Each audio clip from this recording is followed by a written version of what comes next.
Olá, eu me chamo Matheus Lamin e estou gravando esse vídeo para a disciplina de Sistemas de Controle da Universidade Federal de Santa Catarina, com o tema sendo o efeito da localização de polos e zeros usando o diagrama de lugar das raízes. Um pouco sobre a agenda dessa apresentação. Vamos iniciar essa apresentação falando um pouco da definição do que são polos e zeros em uma função de transferência. Depois, estaremos falando sobre adição de polos e zeros a uma função de transferência, também passando sobre o conceito de um sistema de malha fechada, falando de definição do diagrama do lugar das raízes, o LDR, e alguns exemplos também vão ser apresentados para exemplificar toda a teoria que está sendo apresentada.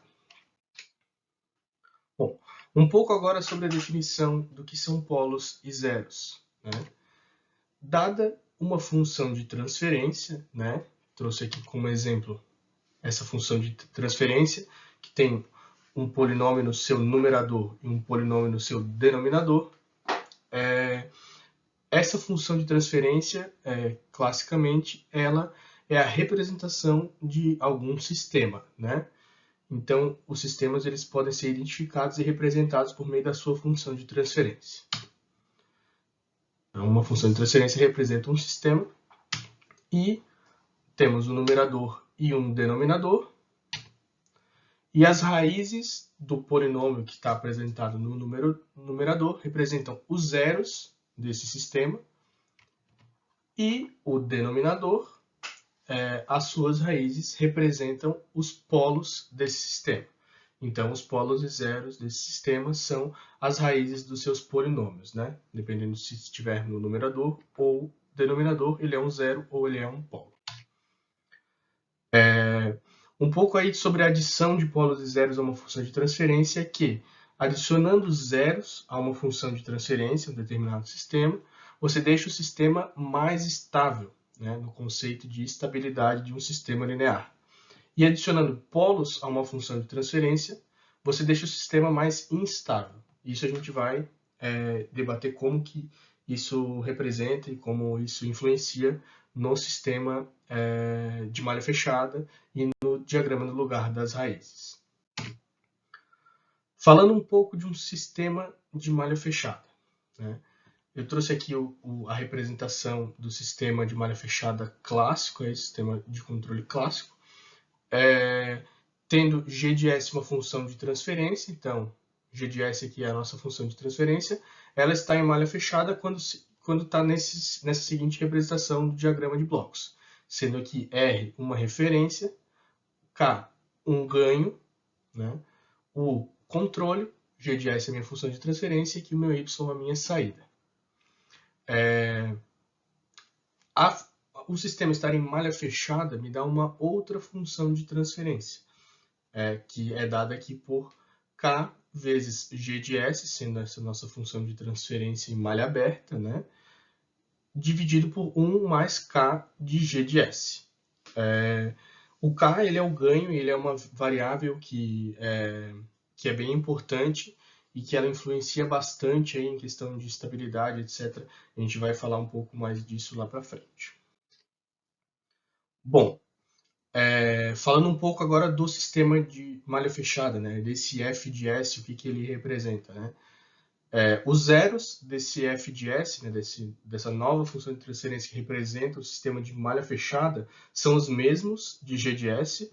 A gente pode ver aqui, porque no numerador a gente tem K vezes G de S, então a parte de cima vai ficar igual para a parte dos zeros. Já os polos, para cada escolha de K maior que zero, vai resultar em um conjunto de N polos. E essa que é a grande questão para a gente chegar no conceito do que é o diagrama de lugar das raízes. Então, a gente pode representar esse conjunto de N polos no plano S e formar uma curva no plano S que vai ser chamada de a curva do diagrama de lugar das raízes.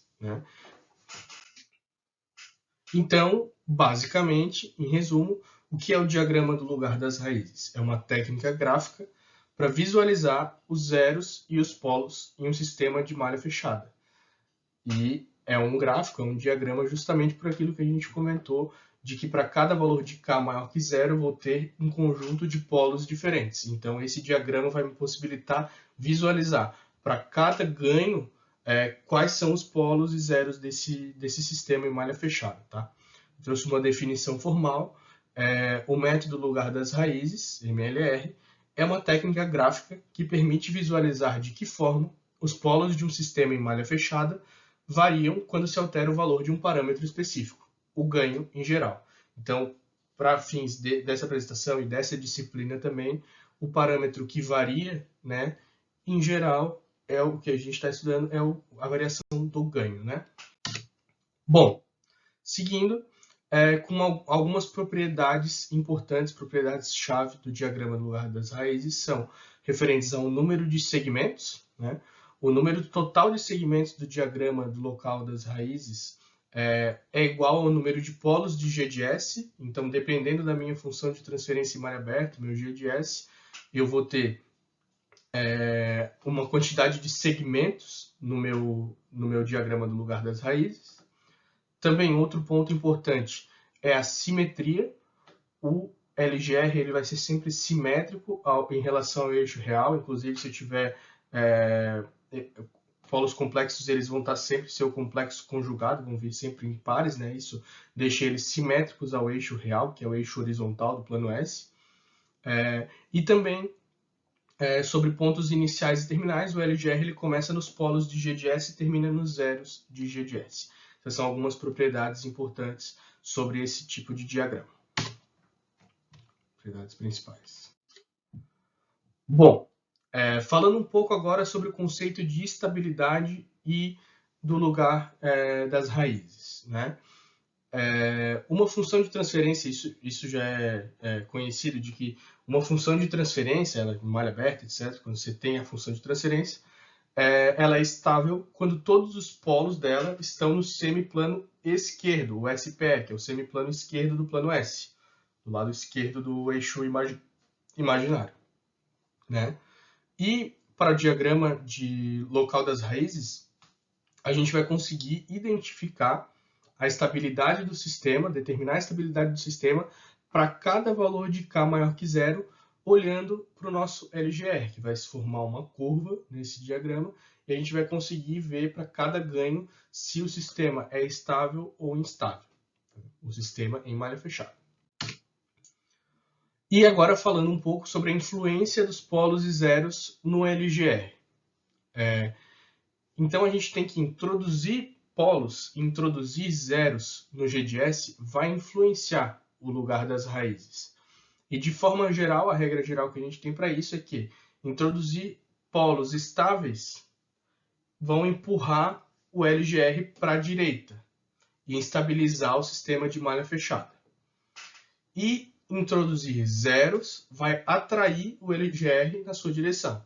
Então a gente pode concluir que incluir esses zeros no semipolo esquerdo, semiplano esquerdo, vai ajudar a estabilizar o sistema, porque se vai atrair o LGR, vai puxar ele para o lado esquerdo, o semiplano esquerdo, que é onde os polos estáveis se localizam, certo? Já incluir zeros no semiplano direito, eu vou estar puxando o meu LGR para o lado direito do plano S, e isso vai tender a instabilizar o sistema de malha fechada. Para ilustrar toda essa representação do que é um LGR e também como os polos e zeros se influenciam nesse diagrama, eu trouxe alguns exemplos. Esses exemplos eles são baseados nas aulas de laboratório da disciplina de sistemas de controle aqui da UFSC.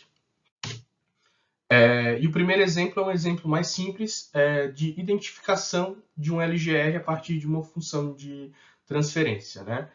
Aqui eu tenho uma função de transferência, G de S, 0,5 é dividido por 10S mais 1.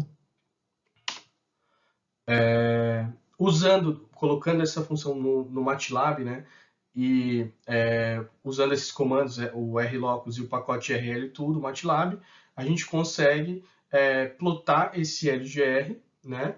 E a gente consegue visualizar aqui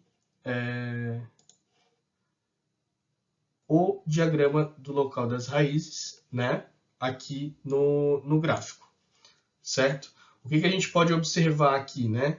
Que o nosso polo é menos 0,1 aqui, que deixaria a nossa função zerada, e que a partir dele, né, então, variando o meu K, variando o meu ganho para maior do que zero, ele vai estar aumentando aqui para a esquerda, né, então vai tendo novos polos a partir do seu ganho, né, e a gente consegue chegar a algumas conclusões aqui sobre esse sistema.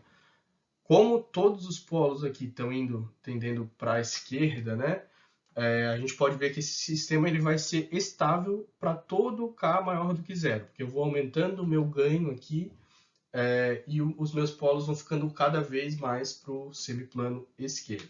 Isso também influencia na velocidade de resposta que um sistema tem, né? Outro exemplo de LGR, trazendo agora uma outra função, sistema de segunda ordem, usando as mesmas ferramentas do MATLAB, a gente consegue plotar esse diagrama no lugar das raízes, né? Que também mostra aqui uma estabilidade, né? Ele tem um formato um pouco diferente, mas é padrão para os sistemas aqui de segunda ordem, né? E para ilustrar um pouco mais a influência que os zeros e os polos têm nesse sistema e nesse diagrama em específico, né? A gente fez alguns exercícios aqui. O primeiro deles é adicionar um polo em S igual a zero, ou seja, adicionar um integrador, né, no nosso G de S. O que acontece com o LGR, e é demonstrado pelo gráfico usando o MATLAB, é exatamente o que foi explicado anteriormente na parte teórica, de que a gente incluiu um polo aqui e o LGR tendeu aqui mais para a direita, a gente incluiu um polo estável e ele tendeu a vir mais para a direita e agora o comportamento do meu sistema já mudou, né? A partir de ganho 10, que a gente pode observar nesses pontos marcados em preto no gráfico, a gente já consegue visualizar que os polos vão começar a estar no semiplano direito do plano S. Então, isso é uma instabilidade para o sistema, né? Então, agora eu tenho uma janela em que o meu K, o meu ganho, vai estar aceitável, o sistema vai continuar sendo estável, e para ganhos acima de 10, K maior do que 10, o sistema vai passar a ser instável. Então, essa é uma das influências que o polo pode exercer sobre um LGR, né? E agora, fazendo um contra-exemplo, né? Usando a mesma condição apresentada anteriormente, né? A mesma função de transferência já com aquele integrador, a gente adicionou um zero em S igual a menos 2. Então, a gente adicionou um zero no semiplano esquerdo e a gente viu na teoria de que quando adicionamos zeros em uma função de transferência, o LGR tende, em malha fechada, a atrair esse LGR. Então, essa atração ela pode ser verificada, né, claramente aqui na curva, e agora o cenário muda um pouco, porque agora sim, para qualquer valor de K, o sistema vai ser estável. Então, a gente pode tirar como conclusão principal dessa apresentação e desse estudo de que adicionar zeros e adicionar polos em funções de transferência vão influenciar no sistema em malha fechada, né? Principalmente no que diz respeito à estabilidade dele e toda essa questão da variação do ganho, né? Que a gente pode observar muito bem no diagrama de lugar das raízes, de que vai ser estável ou instável para determinados ganhos que a gente coloca nos nossos controladores, etc. Né? Então, para finalizar, as referências que eu tive para fazer essa apresentação foram as aulas do professor Néstor Roqueiro, da UFSC, aulas ministradas em 2020 que ficaram gravadas e estão disponíveis no Moodle da disciplina, as aulas sobre lugar das raízes, e também a aula e o roteiro de laboratório, do laboratório 8, também da disciplina, também me ajudaram bastante a entender sobre o assunto e complementaram bastante, inclusive com os exemplos. E para a questão mais de conceito, o livro Engenharia de Controle Moderno também, que é uma das bibliografias da disciplina. Então, obrigado e até mais.